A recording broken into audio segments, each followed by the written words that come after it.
In this video, we're just going to take a real quick look at how I would go about creating this logo and turning it into satin stitches. So the first thing we need is we need a vector graphic to work with. So I'm going to right click and choose Trace Bitmap and get that, and then move that out of the way, get rid of that. Double click on this and we'll get rid of this, and we'll get rid of that, and we're left with that. So that's our vector graphic. So the first thing I want to do is I'm just going to choose path and break apart here. And I'm just going to show you a couple of pieces of it. We do have a whole long form video of the entire logo, but I just want to give you a generic idea of something. So let's just start right here with our letter S here. And how would we go about converting this to satin? Well, there's a variety of ways to do it, I suppose, but there's a function in InkStitch that I know nothing about, and it's called fill to satin. And the person who posted this logo asking for help was wanting to use that function. Now, I don't know what that function is. I don't know what it is, but I do know that just in using InkStitch as much as I have, sometimes those weird, I call it weird. It's not weird, but I call it weird. Those weird functions aren't all they're cracked up to be. And so we've kind of discovered that because they attempted to use that function and it didn't give them the results that they were expecting. So we're going to just look at it from a different angle. So first things first, let's resize our graphic here to roughly the size of our finished logo, which in my case is going to be roughly 4 inches. So how do we go about converting to satin? In another way, sometimes that fill to satin feature may work great, and other times it's probably not going to give us the exact results that we get. Almost certainly it won't. And the reason that it won't really give us the results that I think we would want is because there's a lot of sharp angles in this design. And in my mind, when you're dealing with a lot of sharp angles, that is cause for concern. So we're going to show an alternate way of converting the letter S into satin. So the first rule of thumb with satin is it cannot have a fill. So we'll get rid of the fill and we'll shift click any color on the color wheel to give it some type of color. Okay, so that's step one. And then in order to have satin, we need 2 rails. So right now we have one closed shape. So I'm going to select this and then click on this button right here, which is delete segment. So you see it deleted that segment. Now there's a lot of extra nodes on this end segment here. So you see I selected that line and you see those 2 nodes are highlighted. That means they're selected, so I can then delete whatever in between. Okay, now I've already met all of my necessary conditions to convert this to satin. So you can see that is very, very simple to do. Now, when we're using that fill to satin function, again, I have no idea how that function works, but I do know it's going to require more work than what I just showed you in order to convert this to satin. So you may not want to jump through all the hoops that you have to jump through to get fill to satin to work if you can make it work just like I just showed you.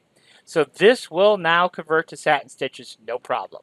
So let's go into params and take a look. I have a keyboard shortcut for my params. I'm sorry. Because I go into params all the time, I feel like I need a keyboard shortcut to go into params.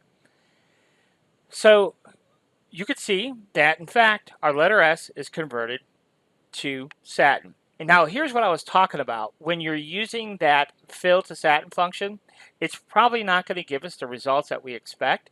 And you can see here, we don't have the results that we expect either.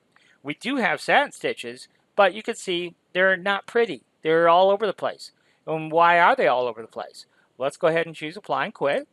And the reason that they're all over the place is because we don't have any rungs.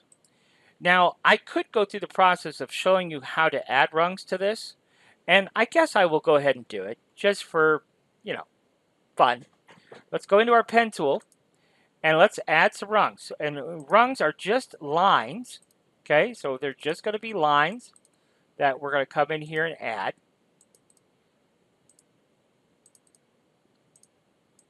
Okay, now you never want to add rungs. Okay, I know it's kind of counterintuitive because I'm showing you how to add rungs, but no, no, no, no. Don't ever use rungs. Rungs are bad, bad, bad.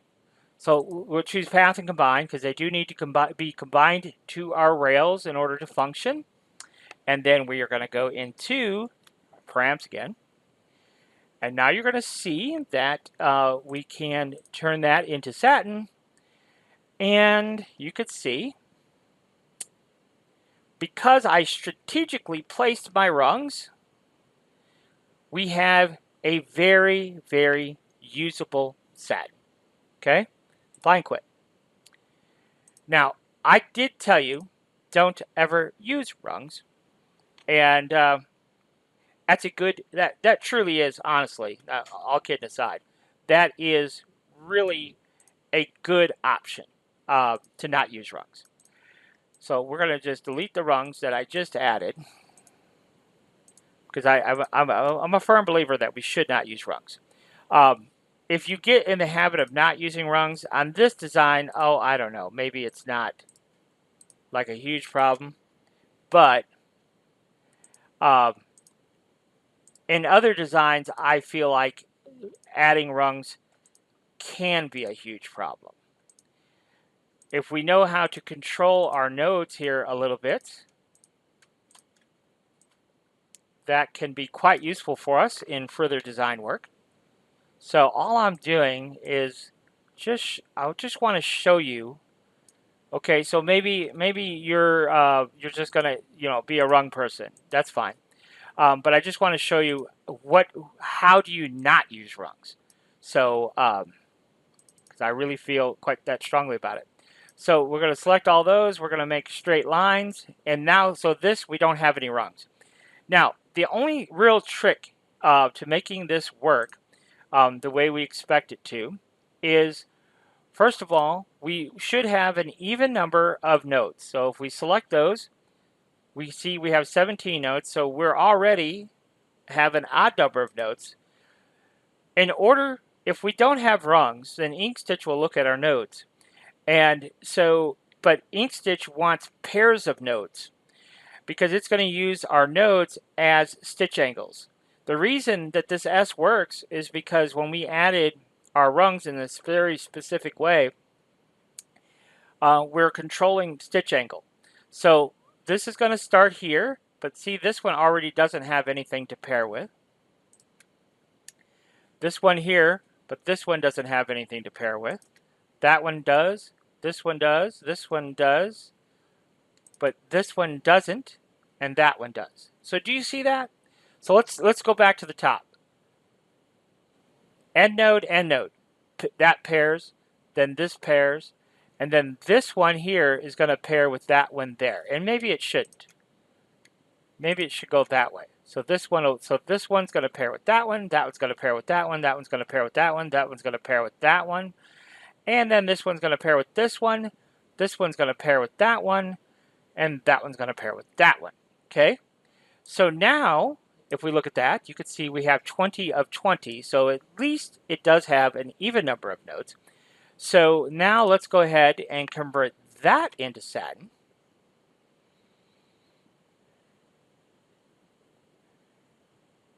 And there's an issue.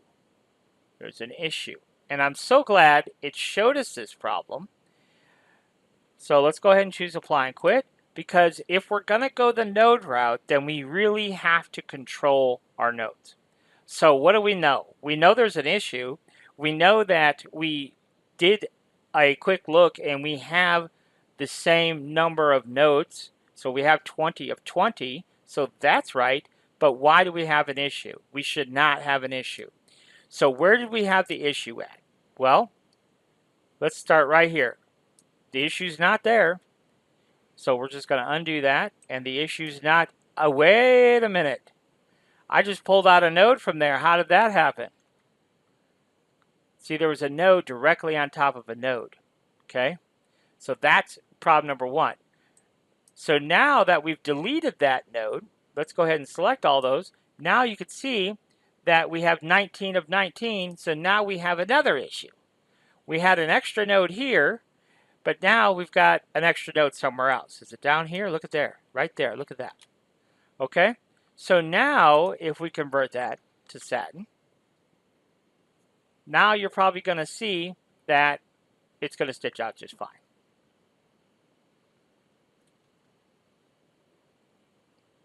And look at there, stitches out just fine. Let's go ahead and choose apply and quit real quick. Now let's look at those side by side. Okay, and we're just going to do that. We could have gone in the simulator, but we're just going to go into params and look at it there. Okay, so there's that one, and there's that one. So you can see they're very, very similar. Very, very similar. Almost stitch for stitch, except right here, this is slightly different. Okay, ever so slightly different. When it stitches out, the difference is negligible there. Otherwise, they're almost identical. Now, can you make the argument that there was less work involved if we added rungs? Obviously there was. You just saw me do it. Adding the rungs was no big deal as long as you know exactly how to add the rungs and where to add them. Yes, this probably is less work. Is this a much cleaner design? Absolutely. And now this is a very basic, simple design, but if you're working on something more complicated and you have all these extra lines going every which way, it just drives my mind crazy.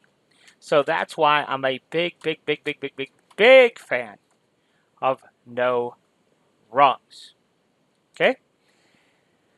Okay. So there's our letter S. I don't want to make this video long, but I feel like I want to show you something else. And then I'm going to stop. I'm going to promise you I'm going to stop. Watch the full-length video if you really want all the ins and outs. But let's look at the letter O. So let's go up to path of combine. Okay. How do we convert that to Satin? Well, we're going to, first of all, we can't have a fill. So we're going to have to get rid of our fill and give it a stroke. And then we're going to get rid of all of our extra nodes that I know we don't need. So that one, that one, that one, that one, that one, that one, that one, that one, this one, this one. All I'm doing is hitting Control-Alt on my keyboard and then clicking on all those extra nodes that I know we don't need. Okay, now I would like to have that to be a little bit of a corner node. Okay, and then I'm going to straighten all those out. Boom, make them all straight. What's going on here? There's something going on right there. What is it? What's happening in this corner? Oh, there's an extra node. Okay. And then we'll make that straight. Okay, perfect.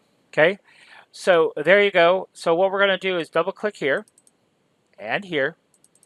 And well, we're going to select those two and choose break those nodes apart. And now we can convert to Satin. Okay.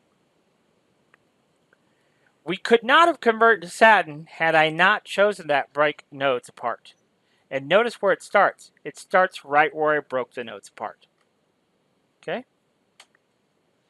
There you go. There's our letter O. Okay. I'm going to stop right there. I promised you. I promised you I was going to stop. I'm stopping. But you notice we have perfect Satin on two of our letters, and we have no rungs. So if we just get in the habit of really understanding how to control node editing, which is, I promise you, is something that is vital to good design in general, good vector design in general, good InkStitch design in general. Knowing your nodes, that's what you want. You want to know your nodes. So yeah, best to watch the full-length video, control your nodes, and make beautiful Satin very, very quickly and easily going forward. Thanks for watching.